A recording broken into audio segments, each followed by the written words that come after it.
mengajak kepada kita semua untuk mari kita senantiasa mengucapkan syukur kehadirat Allah Subhanahu wa Ta'ala, karena sampai hari ini kita masih diberikan Allah nikmat kesehatan, nikmat keberkahan umur yang panjang, sehingga kita masih dapat bersama-sama melangkahkan kaki untuk menuju rumah Allah ini, yang sebentar nanti kita akan melaksanakan salat Jumat secara berjamaah.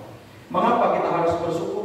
Karena begitu banyak orang yang masih ingin berjalan sebagaimana kita berjalan pada hari ini, namun mereka mau berjalan saja susah, harus didorong oleh kursi rodanya. Begitu banyak teman saudara kita yang pada hari ini mereka masih ingin bernafas lega sebagaimana kita bernafas pada hari ini, namun mereka mau bernafas saja susah, harus disambung selang yang masuk ke dalam rongga leher mereka.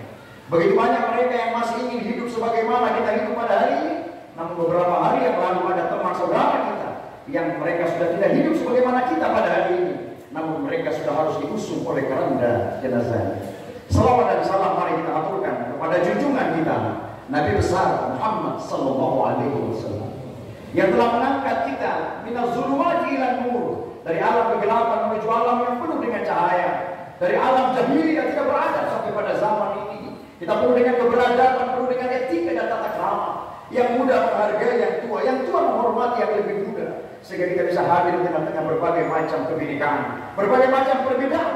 Kita duduk teduh dengan keteduhan hati, sehingga mendapatkan kita kemaslahatan kita bersama.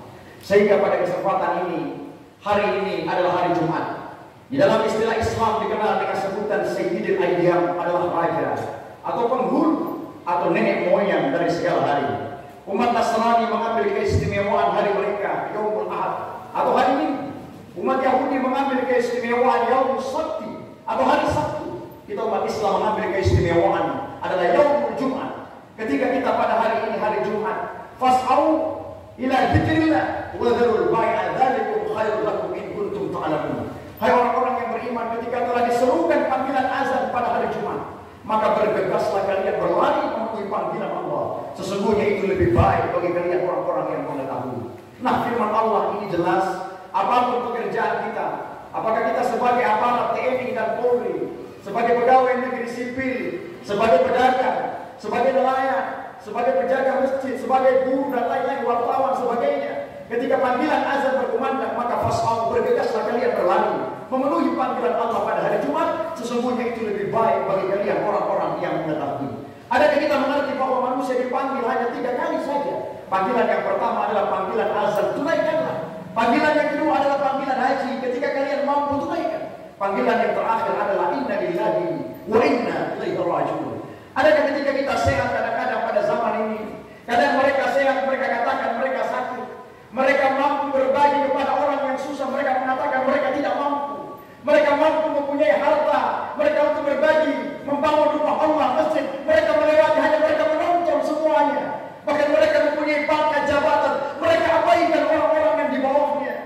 Bagaimana Allah berfirman di dalam hadits qudsinya, Ar-Rahimuna yarhamuhumur Rahman, irhamu akhlal ardi yarhamkum man fis sama. Ketika Allah berfirman di dalam hadits qudsi ini jelas betapa bahagianya dalam kehidupan kita jikalau yang berkuasa menyayangi yang lemah lalu melindunginya.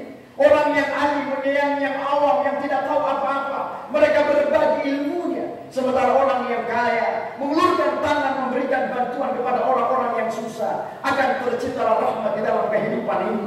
Tapi jikalau sebaliknya, yang berkuasa malah mereka menindas orang yang lemah, orang yang alim malah membodoh-bodohi orang yang sudah bodoh. Sementara orang kaya malah memperkaya dirinya menentang orang-orang miskin. Bukan lagi rahmat yang turun, melainkan azab akan menimpa kita secara keseluruhan. Banyak kita dengarkan bukti di mana-mana. Ketika satu orang saja yang berbuat dosa, adakah ketika datangnya musibah, apakah mereka saja yang terkena musibah? Tidak. Tapi kita yang tidak berdosa, kita pun akan merasakan dahsyatnya tsunami. Kita pun akan merasakan dahsyatnya gempa bumi. Padahal bukan kita yang berdosa, ya Allah. Kita telah berbuat baik dalam kehidupan ini. Tapi hanya karena mereka segelintir orang yang telah berbuat dosa, yang telah berbuat salah. Kita yang tidak berdosa akan merasakan dampak tergulungnya akibat gempa bumi dan tsunami. Adakah dalam peristiwa ini kita bisa mengambil sejarah Nabi Lut? Dalam peristiwa Gomorrah dan Sodoma, ditenggelamkan kaumnya karena doa nabinya. Sehingga pada saat itu diombang-ambingkan mereka. Nabi Nuh juga begitu ditenggelamkan karena doa nabinya. Bahkan anaknya Kan'an tidak taat kepada ayahnya Nabi Nuh. Pada saat itu datang tsunami. Nabi Nuh berdoa tenggelamkan mereka karena nabinya tidak sanggup dengan umatnya. Nah, ketika Rasulullah SAW ketika ditawari oleh malaikat Jibril, wahai Rasulullah, saya mempunyai dua sayap. Sayap kanan saya bagaikan gunung yang besar Jabal Nur. Kau berdoa kepada Allah, tenggelamkan mereka yang tidak mau mendengarkan dakwahmu. Pada saat itu Rasulullah ditawarkan oleh malaikat Jibril, kau berdoa pada hari ini ya Rasulullah, maka sayap kanan saya angkat, saya timpakan mereka, saya tenggelamkan pada hari ini. Rasulullah SAW, Jibril, apakah ada peristiwa nabi-nabi sebelum saya? Malaikat Jibril kemudian menyampaikan, Nabi Nuh menenggelamkan, didoakan. Nabi Nuh berdoa, tidak sanggup lagi, sehingga Allah datangkan tsunami. Nabi Nuh dalam peristiwa Gomorrah dan Sodom ditenggelamkan umatnya. Nah, sekarang Rasulullah kau berdoa, angkat tanganmu, tenggelamkan mereka yang tidak mau mendengarkan dengan dakwah-dakwahmu. Adakah Rasulullah pada saat itu marah? Adakah Rasulullah pada saat itu dendam? Rasulullah SAW menjawab, ya Jibril, innama bu'istu liutammima makarimal akhlaq. Apa diutus Allah ke permukaan dunia ini adalah untuk menyempurnakan akhlak manusia. Begitu kemuliaan yang dibawa oleh Rasulullah SAW, sehingga mengajarkan kita dalam berkehidupan ini, sehingga untuk saling harga menghargai, saling hormat menghormati apapun perbedaan kita. Apakah kita berbeda suku, budaya, bangsa, apakah di tengah-tengah kita ada yang berbeda agama. Allah berfirman dalam firman-Nya, wa ahsin kama ahsanallahu ilaika wa la tabghil fasada fil ard innallaha la yuhibbul mufsidin. Berbuat baiklah kalian kepada orang lain sebagaimana Allah telah berbuat baik kepada kalian, dan janganlah kalian berbuat kerusakan di permukaan dunia ini, karena sungguhnya Allah tidak menyukai orang-orang yang berbuat kerusakan. Dijelaskan keistimewaan pada hari Jumat ini, bahwa barang siapa yang melaksanakan sholat Jumat, bertemunya Jumat kemarin dan Jumat hari ini, maka akan dihapuskan dosanya meskipun sebanyak butiran bui-bui ketika ombak menghempas di lautan. Kemudian dijelaskan lagi, barang siapa yang datang di awal waktu yang pertama, ketika azan berkumandang dia bergegas, kemudian dia mandi bersih bagaikan mandinya ghuslul janabah, bagaikan orang mandinya mandi junub. Mereka mandi sebersih-bersihnya, kemudian dia datang di awal waktu yang pertama, maka pahala yang mereka dapatkan sama sebagaimana orang berkorban dengan satu ekor unta. Insya Allah kita semua yang datang di awal waktu ini, kita akan mendapatkan pahala yang besar sebagaimana mereka berkorban dengan satu ekor unta. Kemudian lagi dijelaskan, barang siapa yang datang di awal waktu yang kedua, pahala mereka semakin berkurang sebagaimana mereka berkorban dengan satu ekor sapi. Ketika khutbah pertama mereka tidak dapatkan rukun rakaat pertama, kemudian di antara khutbah kedua hukum di situ lagi ada didapatkan di dalamnya, mereka tidak dapatkan lagi. Kadang mereka masih bercerita di luar masjid, mereka seolah-olah tidak penting khutbah itu. Mereka lupa bahwa berpuluh-ribu malaikat menyaksikan khutbah yang naik di atas mimbar, dan malaikat itu duduk bersamanya, duduk bersama menyaksikan khutbah yang naik di atas mimbar pada saat itu. Kemudian ketika mereka datang di waktu yang ketiga, tidak mendapatkan khutbah pertama dan khutbah kedua, pahala yang mereka dapatkan sama sebagaimana orang berkorban dengan satu ekor kambing saja. Ketika mereka datang masuk pada saat imam akan mengangkat takbir yang pertama, mereka masih bercerita di luar masjid. Mereka masih memperlambat kendaraannya, seolah-olah pangkat jabatannya begitu mewah. Mereka lupa bahwa panggilan terakhir pada hari itu mereka akan mati pada hari itu. Mereka lupa mereka masih santai dengan jabatan, kedudukan tanda tangannya. Ketika mereka datang pada hari itu di waktu yang keempat, maka pahala yang mereka dapatkan sama sebagaimana orang berkorban dengan satu ekor ayam saja. Auzubillah, sudah semakin berkurang. Ketika mereka tidak mendapatkan khutbah pertama, mereka tidak mendengarkan khutbah kedua, kemudian mereka tidak mendapatkan rakaat pertama, mereka masuk pada rakaat yang terakhir, maka pahala yang mereka dapatkan di waktu yang terakhir sama sebagaimana mereka berkorban dengan satu buah putih telur saja. Nah, kita pada saat ini termasuk golongan yang beberapa untuk selanjutnya. Maka mari ketika panggilan Jumat berkumandang, maka fas'au ila dzikrillah, bergegaslah kita berlari untuk memenuhi panggilan Allah. Masyaallah muslimin, jamaah Jumat Masjid Nurul Iman Bariase yang dimuliakan Allah. Ketika pada dimensi ini, kadang kita sehat mengatakan sakit, kadang kita mampu kita katakan kita tidak mampu. Adakah kita sering pernah membaca atau bahkan mendengarkan 31 kali Allah tegur kita di dalam Al-Quran surah Ar-Rahman, fa bi ayyi ala rabbikuma tukadziban. Nikmat Tuhan yang manakah yang kalian dustakan wahai manusia? Kita sering mendengarkan, bahkan kita lupa bahwa itu Allah menegur kita. Sehingga pada dimensi saat ini hati ingin berpesan untuk mari kita menjadi insan-insan yang senantiasa bertakwa dengan sebenar-benar takwa, dan janganlah kita mati melainkan kita mati dalam keadaan Islam. Kemudian yang kedua, Rasulullah SAW pernah menaiki 3 anak tangga mimbar sebagaimana khatib naik pada saat ini. Pada saat itu diriwayatkan oleh Imam Bukhari Muslim bahwa Rasulullah pada saat itu hendak melaksanakan khutbah. Rasulullah naik 3 anak tangga mimbar. Di tangga mimbar yang pertama, Rasulullah mengucapkan amin 1 kali.